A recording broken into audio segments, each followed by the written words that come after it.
வைரம் போலே நான் பொன்னுடலில் ஓடுவேன், உன்னுடலில் நான் ஓடி உள்ளழகை தேடுவேன். தோகை கொண்டு நின்றாடும் தேங்கரும்பு தேகம், முந்தி வரும் தேன் வாங்கி பந்தி வைக்கும் நேரம்.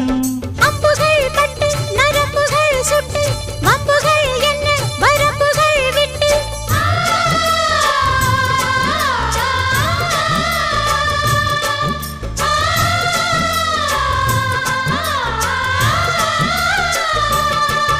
ஒரு நாளும் உனை மறவாத